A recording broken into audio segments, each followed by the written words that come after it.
Alright guys, what's going on? Welcome to another episode of the Trading for Victory series.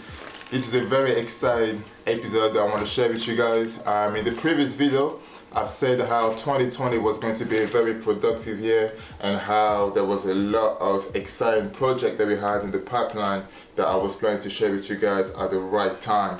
And today, I'm going to share with you guys one of those projects that I was talking about, which is Boostfoods. Alright guys, in case if you guys don't know who they are, let me tell you real quick. So basically they are a meat company provider, and they provide a lot of quality meat such as beef, chicken, sausages, beef burger and different kind of steaks, and they also provide like healthy snacks, cereal. So as you guys know, as a competitor and especially as someone who is in the fitness industry, meat is a massive part of my diet. So I'm very excited to be able to say that I'll be working with Boostfoods from now on, and they'll be providing me all the quality meat that I need for the 2020 off season. Alright guys, so I got my first delivery right now, and what makes them different is that the meat that got delivered today is fresh from the farm. I'm going to show you guys some of the meat that I received today.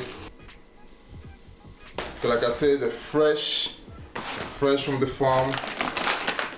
So we have some lean minced beef. So we received some beef mince, and we received some steak. And they do different type of steak, where we decided to take some rump steak. Definitely one of my favorite steak that I love to eat. I eat lean minced beef for breakfast right now in this off season, but I'm going to show you guys in a different video.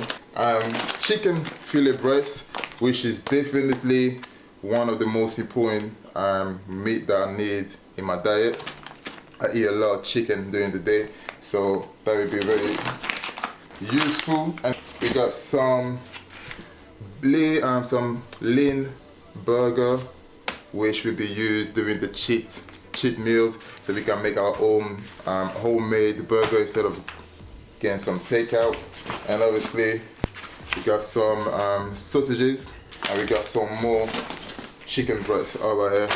Alright guys, so this is some of the meat that we received, which like I said is going to be very helpful for this off season, as I'm trying to add some quality muscle gains. And you know, high quality meat, we have to get high quality gains. So I'm very excited to be able to work with a company as Boostfoods. They understand exactly what my goal is and what I need to achieve, and how important is it for me to have quality meat to be able to achieve that goal. So you're going to see a lot more of Boostfoods in my upcoming videos. Actually, a few days ago we went to their farm, where it's just in Northamptonshire, so it's just like half an hour from where we live. That's the next part of the video, and I'm going to put the details of Boostfoods in the description. Feel free to check their website, feel free to check their Instagram, and yeah, keep watching the rest of the video, so this way you guys will be able to see how they get those quality meat. Alright guys, so thank you for watching, and until the next video, stay motivated.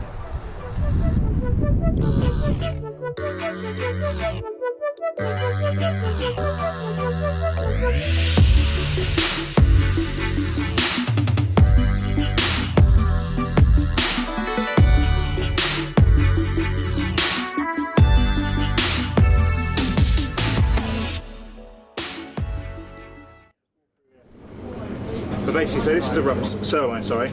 So you get two of these per cow.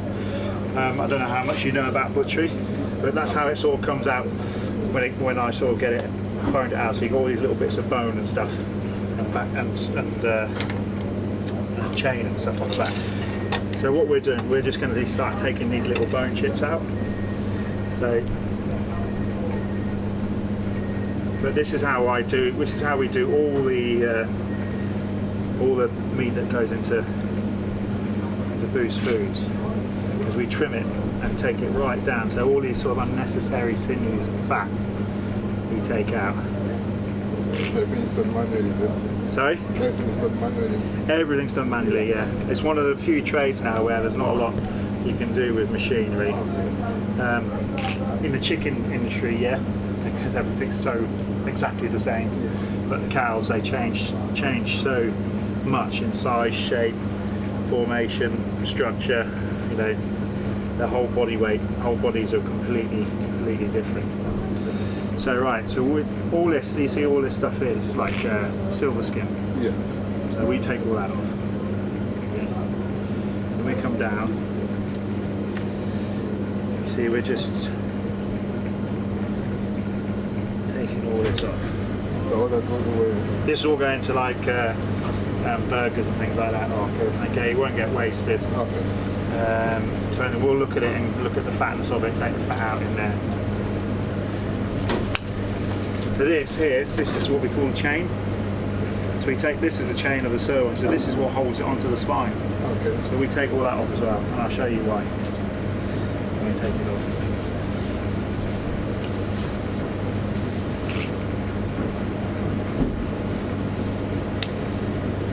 Okay, so that's a chain. And you take it off, and you can see little bristles going through there.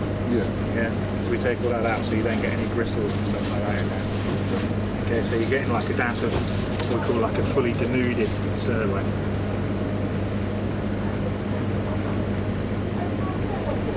All these bristles off the back.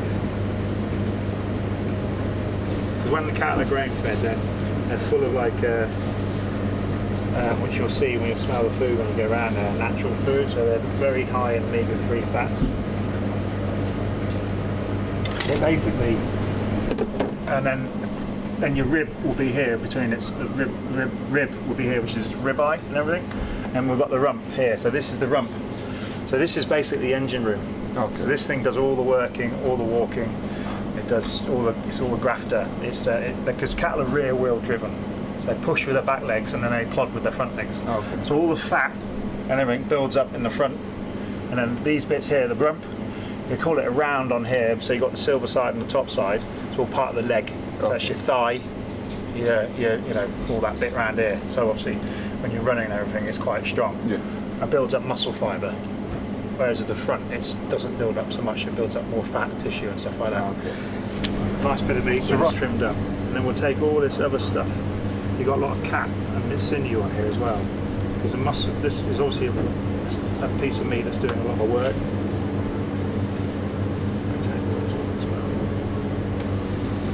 Okay. Any excess, and in between every muscle, every piece of meat, you'll get that silver skin. You can see. So we'll just take all this off. This is what we call a bit of the rump tail. Is there anything in that part that's not advised to be eaten, or everything there's? No. Every so often you might find a gland, but we'll take that out. They're always usually in the same place. Oh. Okay. So that's the top. So that's what we call a double muscle rump, and you can see that little bit of gristle going through there. Yes. You'll get that on every single cow. A bit of muscle and gristle will go straight through there. So this is a rump cap here, which sits on top. If you can see that, the grain on this meat is running that way. Yeah. Yeah, so you know, like a piece of wood, like this. The grain's running that way. Yeah. So we'll stake it across. That's what you're supposed to do. This bit of meat, this bit of muscle here, the grain's running that way. So when you slice through it, you know, when you cut through a piece of wood the wrong way, it just splinters and shit and splits. That's exactly what happens to the grain. So when you bite it, you're trying to chew through. You're trying to chew through not through the grain of the meat. You're trying to go across it. So it's always going to taste rough. It's tough. Okay. So you have to cut it the same. Well, all the time. Exactly that. A lot of places don't. They just call it a double muscle rump, so they'll just stake all the way through. But the problem is you lose if you do that. You got this the wrong way round. So is that what makes it like harder to chew? Yeah. So if you get a rump steak, it's a rump steak. It's going to see. Because we had steak before where it was like. Yeah, I didn't realise it was so complex. Yeah. It's all about, because it has grains, and if you see that on there. Me too. It's probably better when I've split it down. So what I do as well, because some people don't know this, that's the way it shouldn't be carved. So we're going to carve it that way. Okay. So what I'm going to do is take that muscle off. And again, all I'm doing is following a seam. Yeah. You see that? Which just falls to bits. Yeah. All we're doing is taking that cap off.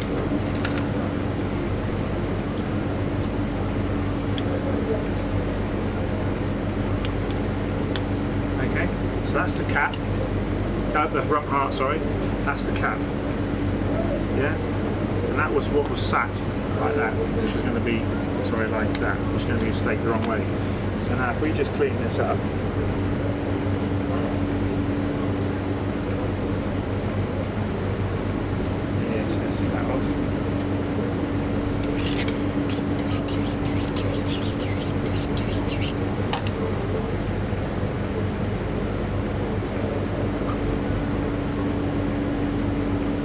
Also, this sort of stuff would have stayed in there. Yes. And if you feel that, you can't push your finger through it, can you? No, it's quite a hard gristle, right? Yes. And that's what we take out. So we take that out when we're doing a cap, a rump cap, because purely it just it's not good for your eating.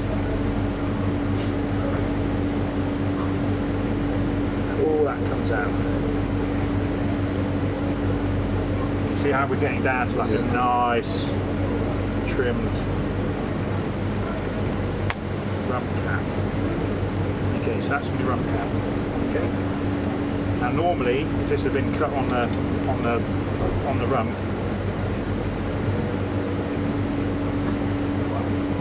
that's how you can see the grain's the wrong way. Now we're going to cut it the other way, the right way.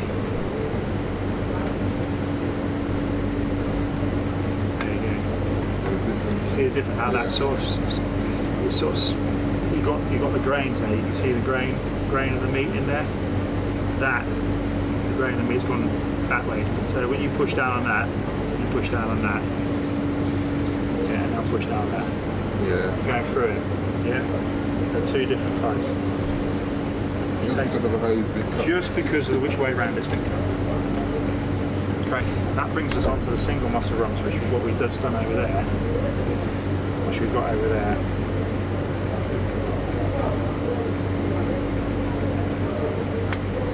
And this is where we find that gristle here. You can see it there. You see that sort of knotty bit of gristle there? Yeah. But we'll just go down and find it.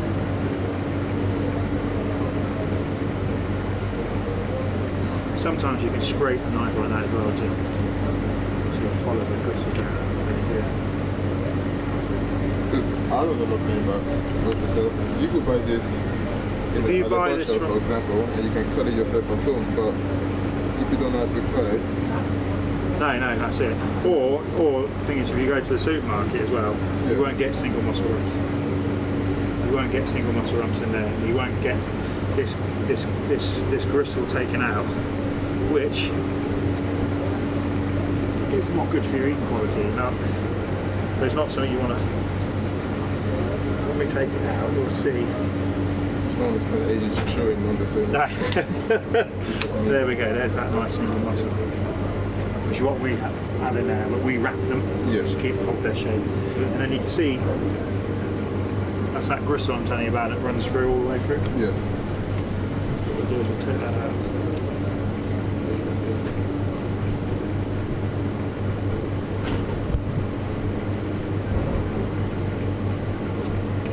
See how you get that.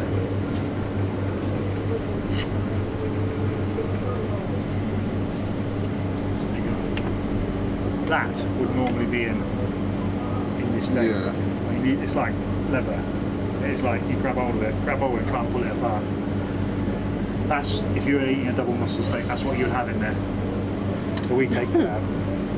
That's crazy. But you think about it, this thing's holding the animal together. Yeah.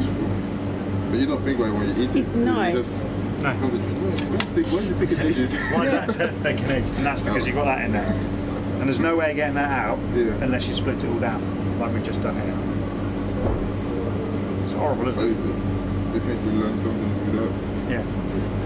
So then by the time we finish with it, that's why we got those single muscles. Because we could tell the difference. 100%. Because like I said before, like some steak that we had before, it's like true. And sometimes you're thinking maybe you overcooked it. Yeah. That's why, but now that you say that, it's like... See, rump steak, because it hasn't got, because it's my cattle are the difference between you and me, I think. You're the athlete, I'm not quite so much the athlete, so I get a lot of marbling. I've got a lot going around the outside and stuff like that, yeah. Whereas your rump, I'm always walking, I'm always working, so it's quite a solid muscle. Yeah. And that's what this is, that's why it doesn't have so much fat build up in it. Yeah. It's the same with the fillet, because it doesn't do anything. It's just nothing to go in there. Yeah. But the muscle, the rumps are working, and the legs working, it's always working because they're pushing.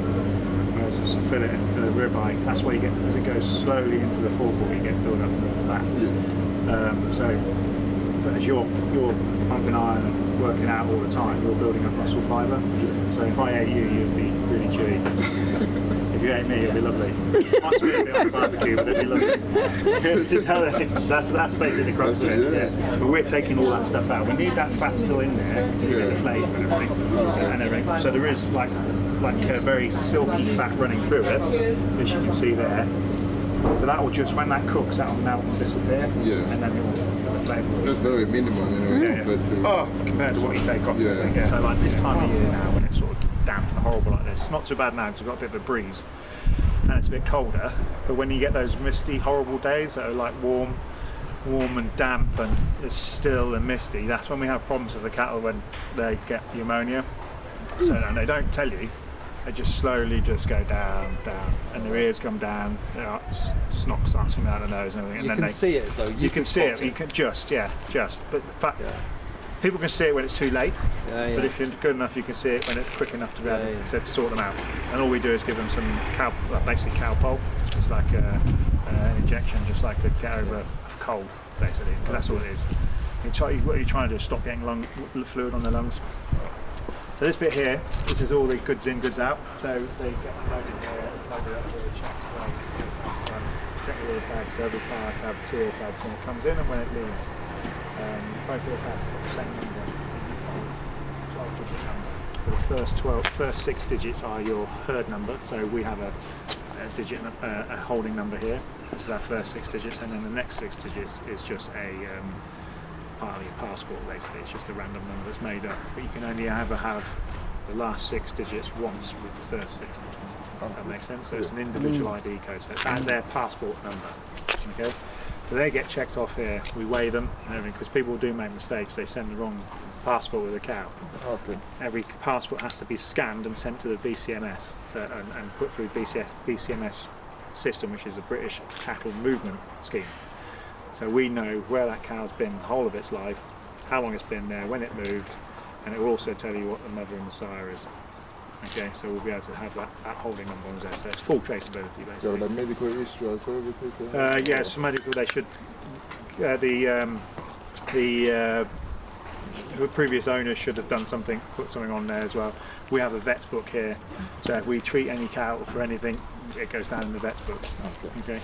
We also have our own vets on site, so they're equestrian vets, but they're also our nominated agricultural vets as well, so they look after all the cattle. It's an independent business and they just rent the place off us, but it's quite handy having them here 24/7.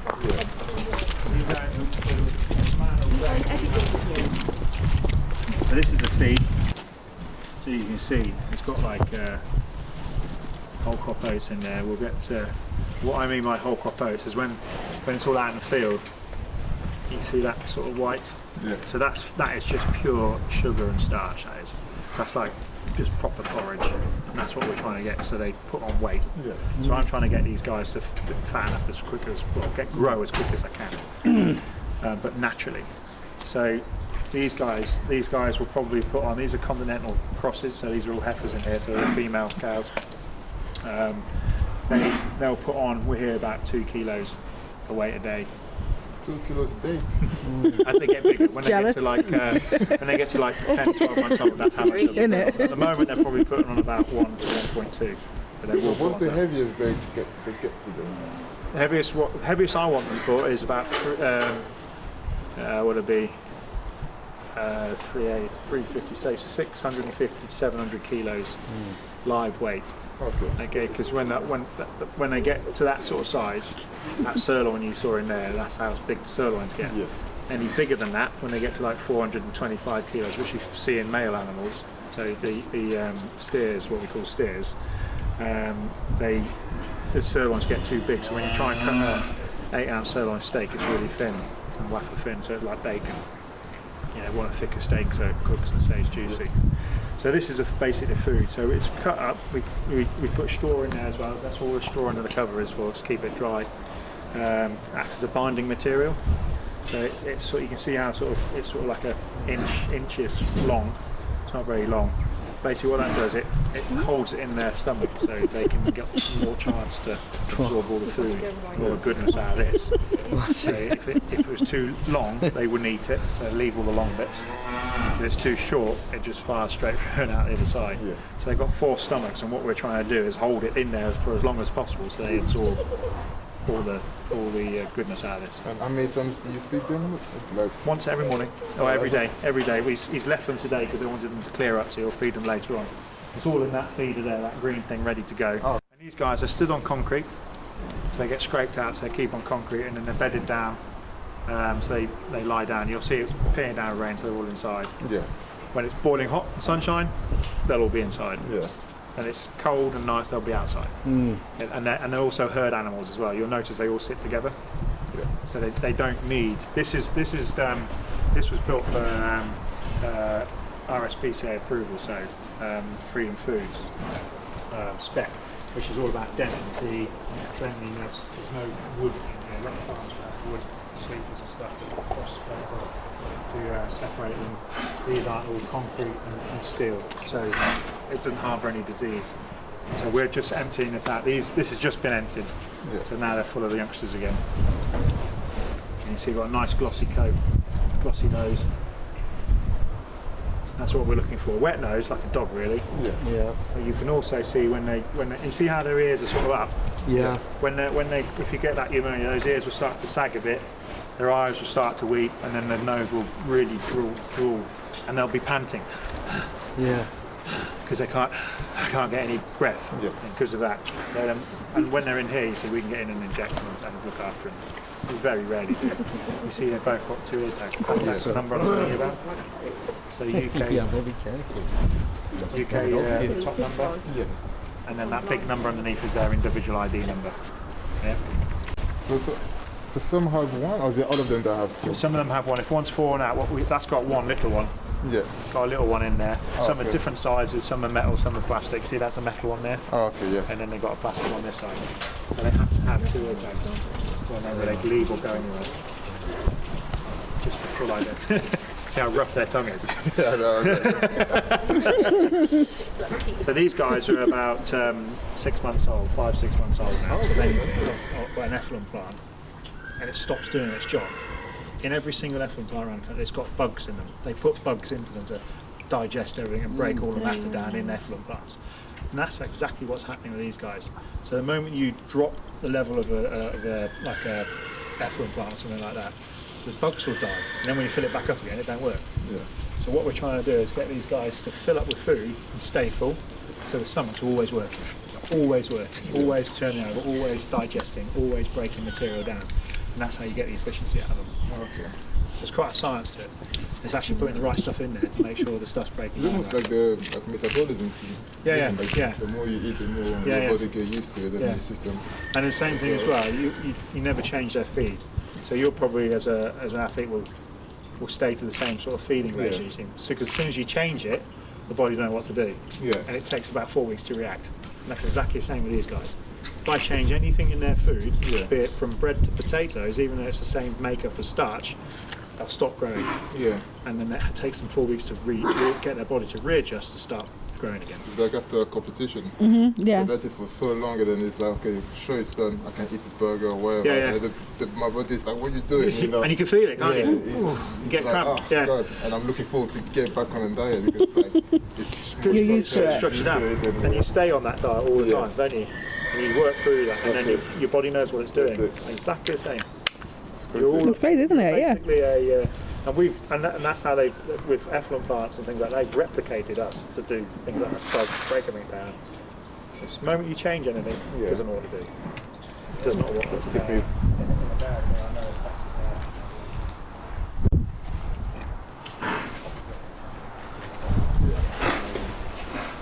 these guys, we need shit. I'm not trouble.